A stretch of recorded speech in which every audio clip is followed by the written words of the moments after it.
Welcome to Live Daf, your online Daf Yomi Shir. Shalom Aleichem and welcome back to today's Daf Yomi, which is Nedarim Daf Yud. Let's start right at the bottom of Testament Bay's last two words, V'bois Ema. If you will. Here comes another teretz. A teretz to what? You see, we had a Mishnah, which gave us that distinction between the Ksherim and the Rishoim. A person who acts in a calculated manner, kosher, righteous, properly behaving person, will keep away from all types of Nedarim, promises, vows, artificial, obligations. He'll just follow the standard route of Torah or mitzvahs and try to grow accordingly without resorting to shortcuts and short-circuiting the system. The Gemara tells us there are all kinds of potential pitfalls with Nedarim, which you may not keep, may forget about, you might postpone them, might violate, might be over. When it comes to a Nazir, for instance, you might become Tameh and not be careful. All kinds of issues. Keep away from these obligations. But a kosher, even a properly behaving person, will do nedavos. And the Ran explains to us the difference is like this. A nedava is an expression of goodwill. Kavanasa ritzuya. He's donating. He's giving. It comes as an expression of ahavas Hashem. And he gives it right away. Here, take it. It's not just a sort of a theoretical promise for something in the future. I'm going to give. I'm going to donate. No, here he is. He pulls out his checkbook right away and gives it. That's a nedava. So nedava is something appropriate. A nedava is recommended.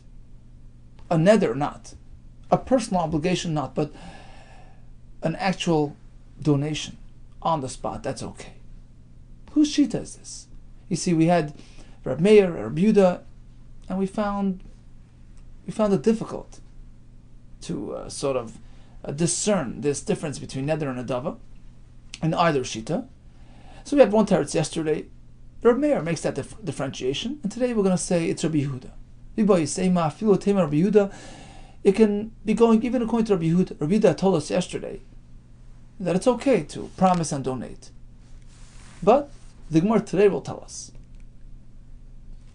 provided it's a nedava. Kika Amar Rabbi Yehuda. All that Rabbi Yehuda seems to indicate that promising and donating, meaning obligating oneself, provided he keeps his word, is okay, is recommended, but nedava. Provided it's a nedava. It's a donation. An act of goodwill. Expression of avas Hashem, which typically involves immediate forwarding of the funds. But b'neder lo amar, when it's just a simple personal obligation, that's unrecommended. Asks the Gemara, Rabbi Yehuda tells us that the best option, the best of all the options, is to promise and pay. Promise, that's a neder. Tini, let's revise the wording to noidev u'mekayim. The best is to donate and fulfill, carry out that commitment. Asks the Gemara, what's the difference? What's wrong with promising to bring a korban, for instance? Because it could come to pitfall. You might delay the actual implementation of that commitment, which can run him into balta acher. Well, a donation as well has the same risk. This animal is an oila. Well, it can take him a year to bring it. Why is it any better? Rabbi Yehuda Tameh, because Rabbi Yehuda will follow his opinion stated elsewhere, where he describes a manner which carries no risk of bal ta'achar. The Amar, as he says, the best is for a person to actually bring his animal to the Azara in a state of chulin, non-hegdish, u'magdish, and right there he applies kedusha to it. He does samicha and he does shchita. That's it. Immediate implementation. In which case there's no risk of bal ta'achar or any other issues. That's why nedava is the optimal way of committing and bringing karbanis. Okay, Teinach Nedava the Karbanis. That addresses Karbanis Nedava.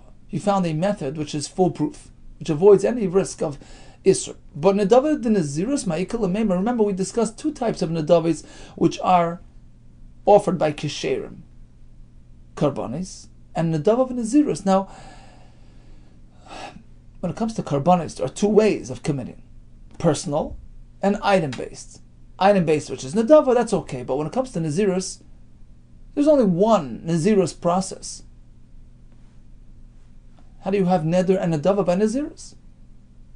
Rabbi Yehuda Kessler, once again, we find another Rabbi Yehuda who describes a Nazirus as an expression of Nedava, an expression of love to Hashem, which is called Nazirus Nedava. The Sun Jun. Rabbi Yehuda Omer, Chasidim and Rishonim, the earlier pious individuals, Hayu Mis'aven Lahavi Karban Chatas, they had a desire to actually bring a Karban Chatas which they never had the opportunity to bring. Why? A Chatas is typically meant to atone for a sin which never happened to them. Hashem typically wouldn't allow a tzaddik to fall into a chet. And they wanted to bring a Chatas. They wanted to be Mekayim that mitzvah. So what did they do? There is one Chatas which can be brought even without committing an Avera.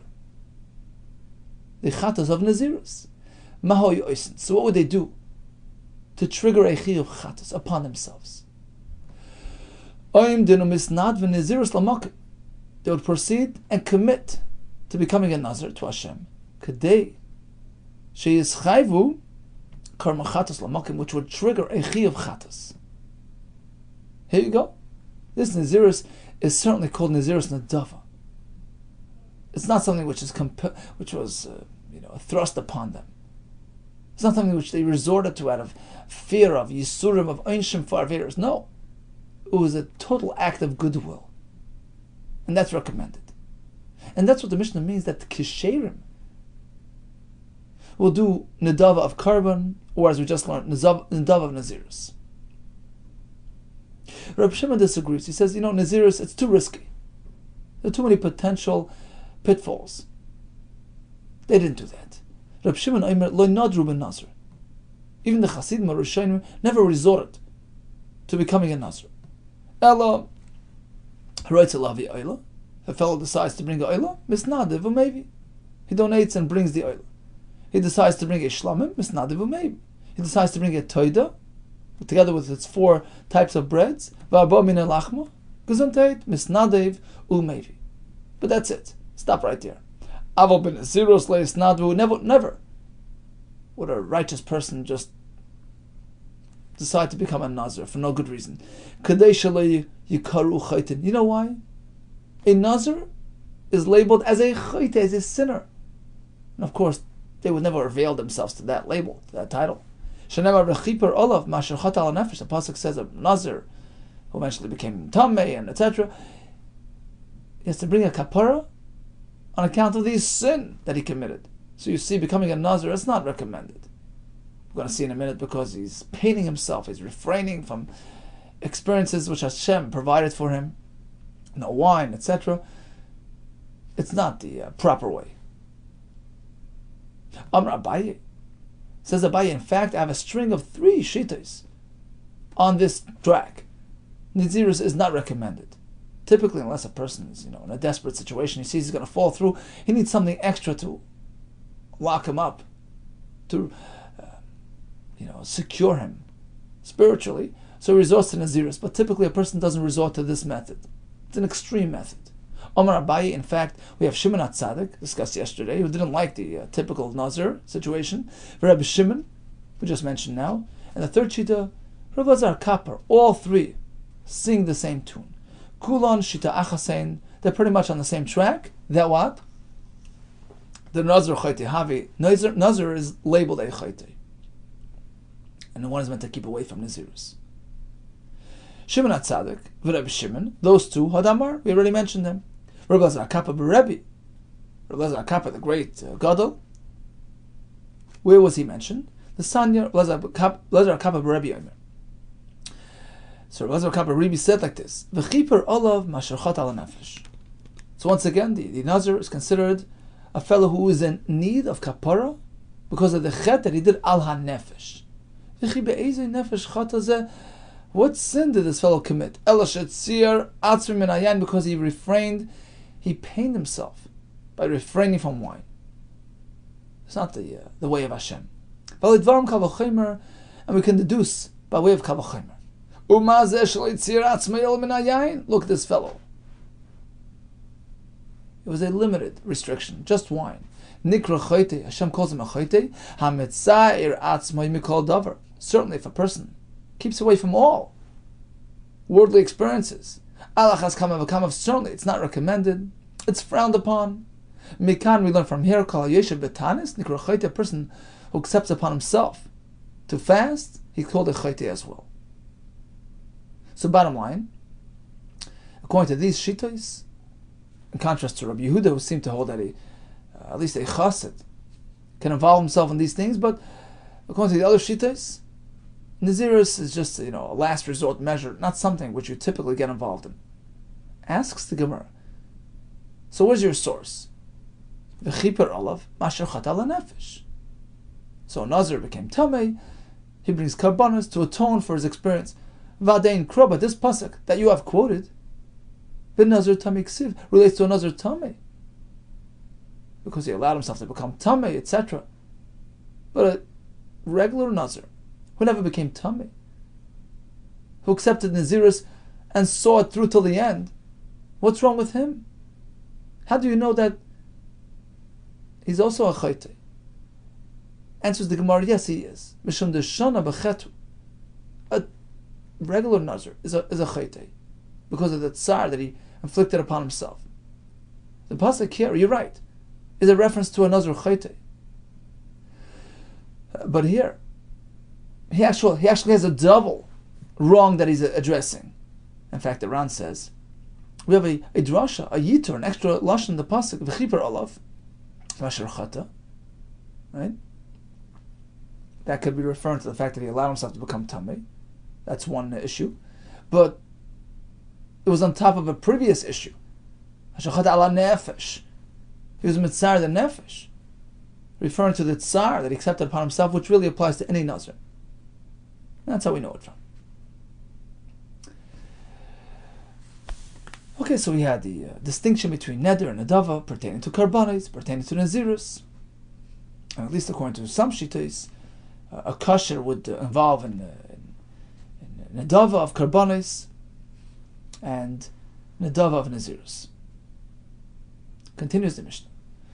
So we have pretty much concluded the sugya of yados, the partial, neder commitment expression. Here we go to, we're going to proceed to discuss kinuyim as well. Kinuyim are those, a slang, sort of corrupted lashon, which can also be implemented, which also can be used to implement nazirus and nedarim and shvuos and charamim.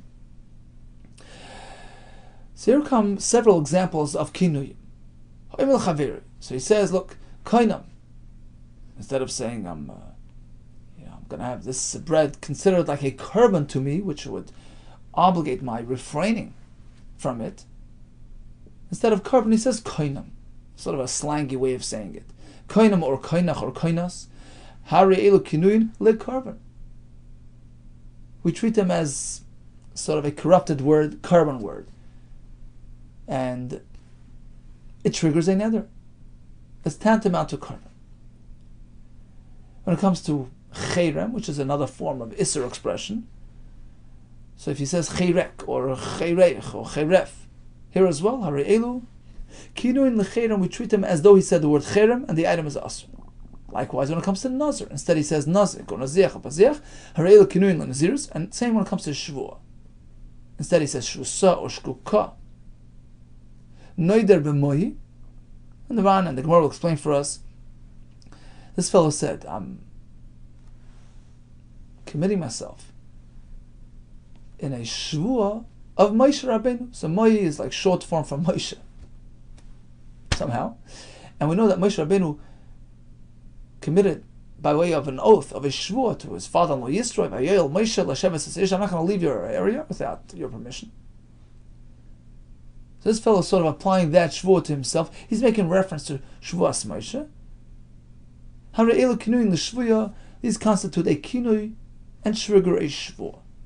Itmar, says the Gemara, how do we get to the concept of kinuyim? What are these things? Kinuyim. Rabbi Yehuda Amar, Lashon Umaysein. These represent foreign languages. And the Ran Beis Amud Aleph explained for us, according to one way, the Gemara is meant to be explained like this. You see, he had a kasha. He says, why doesn't the Mishnah just say, you can use any language? And actually, it's pretty self-evident that a neder can be expressed using any language. French, Spanish. What difference does it make? There's no din. Do you need Lashon HaKodesh? That was his kasha. And he answered the name of Rav Yehuda bar Chizdai, Zichron Levracha. He says the point here is, sure, a foreign language works, 100%.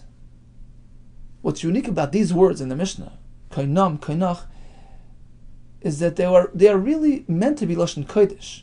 So some out there, some goyim, he says, they just slang it away. They use the Lashon Kodesh in a slangy form. Right?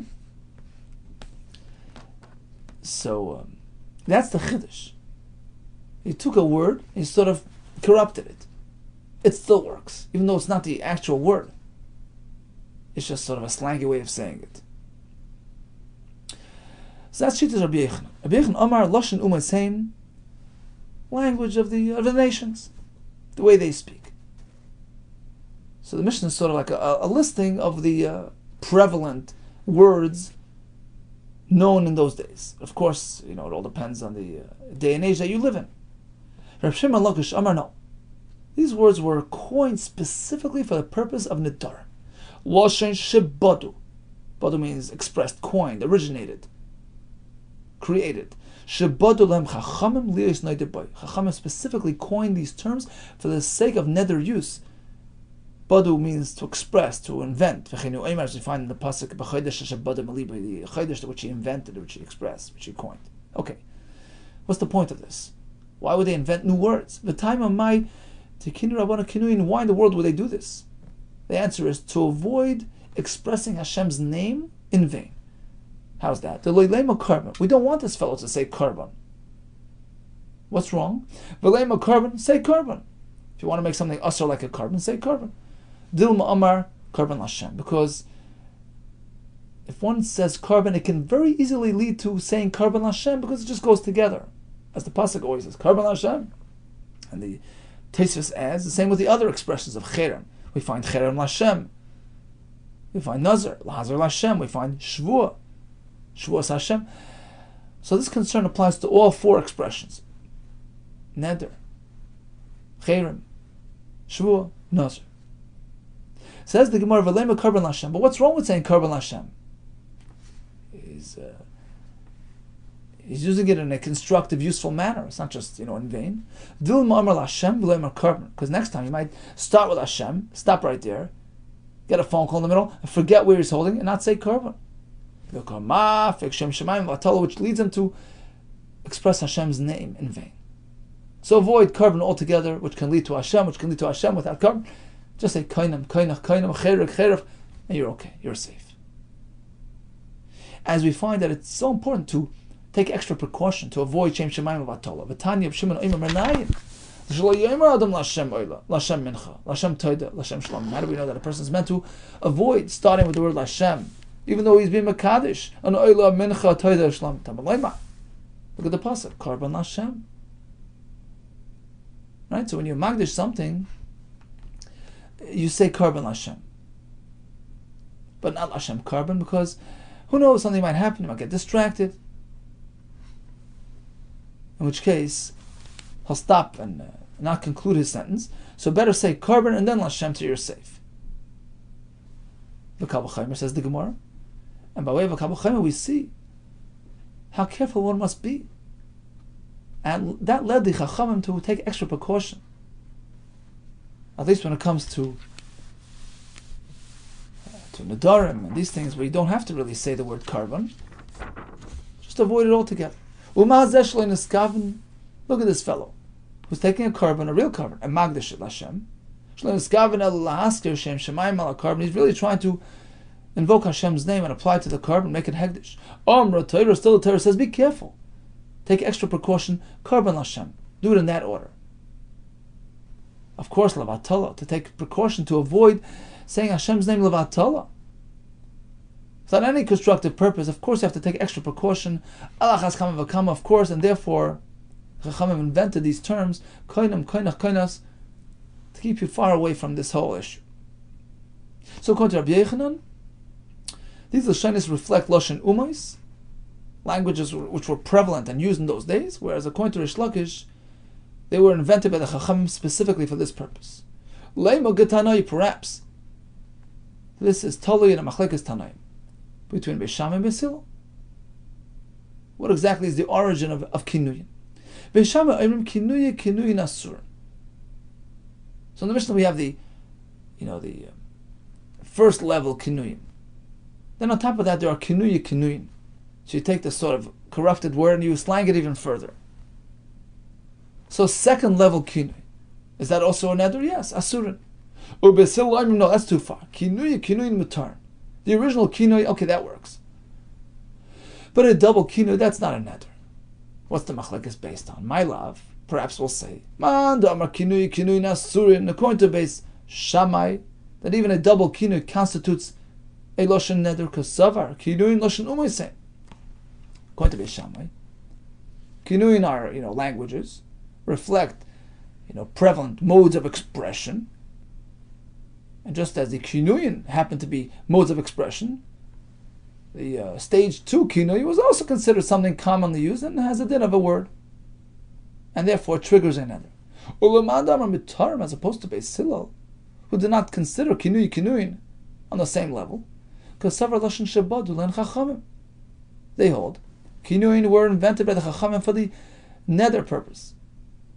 So they invented these words. That's it. No further than that. You can't just twist them out of shape. So if it's a question of prevalence, mode of expression, so it's all about what's going on. If Kinuyin are being used today, okay, that's in. So that has meaning. But if it's the Lashon Chachamim, they coined, these specific terms. These phrases can trigger Nedarim. They weren't really words used by the common folk. Rather, they were invented by the Chachamim. And somehow they carry weight, they have value. We consider them like a Lashon, like a language. Chachamim have a koyach to do that. But you can't twist that word out of shape. So it would seem that Beis Shammai and Beis Hillel are pretty much matching Rabbi Yehuda and Rish Lakish. Is it Lashon Umos or Lashon Chacham? Lo, he says the Gemara, Dukuli Yama Kinuyin, Lashon Umos, and perhaps all agree. Kinuyin reflect commonly spoken words. Ubeis Shammai Savri Bahani Nami Mishtoy Umos.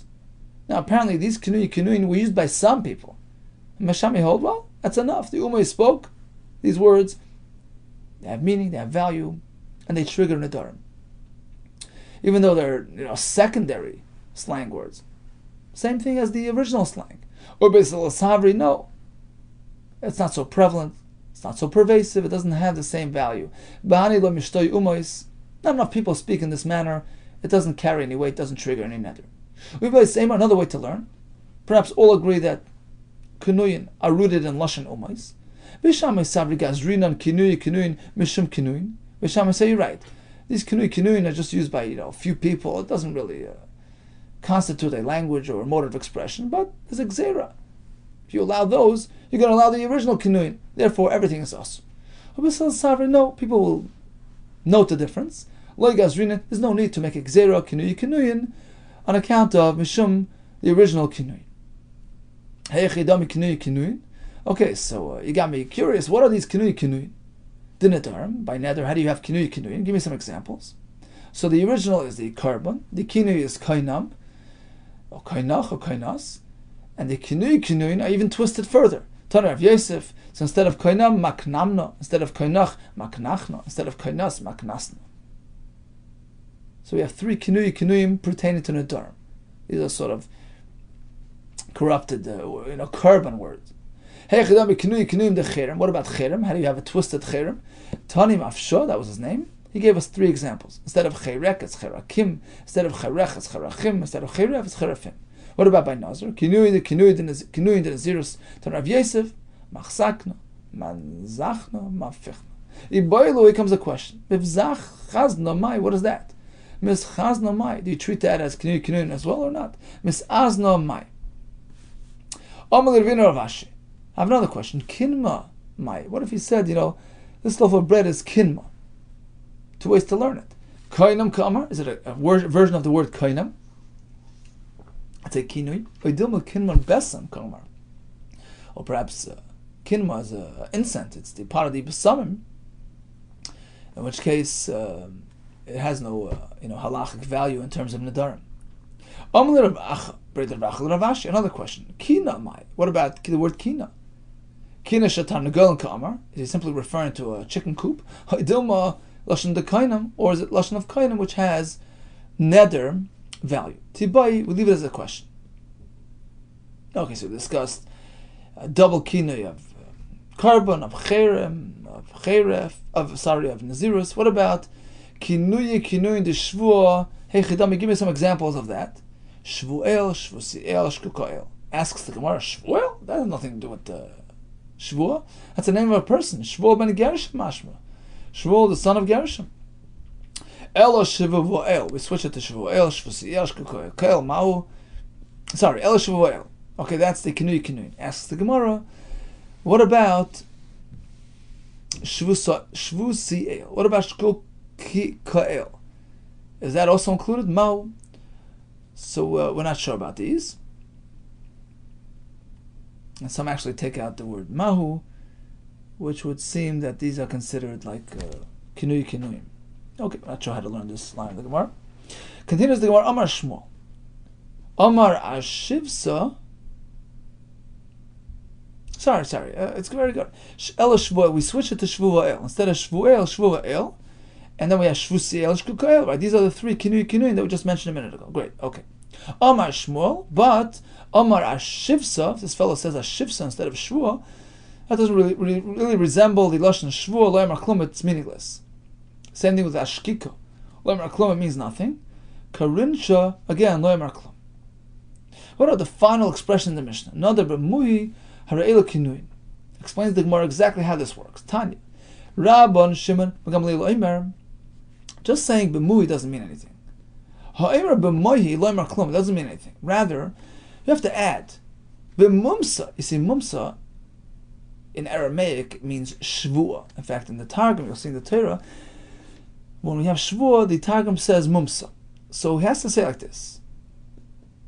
Let's say there's a loaf of bread there. He says b'mumsa. He says mumsa. B'mumsa de amar mahi. So he's saying, I want to implement the shvua of Moshe Rabbeinu. So he's using Moshe Rabbeinu's shvua as sort of a precedent, and he's tapping into that. So this bread should be usher to me, b'mumsa, using the same power of the shvua, the amar mahi, which was uttered by Moshe Rabbeinu. Harei lo kinui the shvua. That's a kinui the shvua. It would appear that this is not really it's not better than a kinui, meaning perhaps it's a yad, because he's almost saying it out. But the fact that he refers to Moshe Rabbeinu, it's a little bit, of an unclear expression, especially because he says Moshe instead of Moshe. So that's called it works as a shvua, but by way of kinui. Okay. So we learned about the difference between neder and adava, whether karbanos or nazirus. The example of a dove of carbon would mean to be magdish the carbon in a manner which carries least possible, risk of violation, i.e., do it in the near the azara, on the spot. We have an dove of nazirus, which is brought about by a fellow who really wants to do it for good reasons. We discuss kinuyin, right? These twisted words, whether it's for carbon, whether it's twisted cherem, nazir, or shvua. Rabbi Yehuda says these are lashon umais. Rish Lakish says lashon shabadu chachamim. What's the point? To avoid, getting involved in the word carbon, which can lead to Hashem, which can lead to Shem Shemayim Vatala. Regarding kinui, the double kinui, Vishami say aser, Basil say mutu. We had several ways to explain. Then we explained the last halacha, which was the kinui relating to the shvuas Moshe Rabbeinu. Be well and much hatzlacha to you.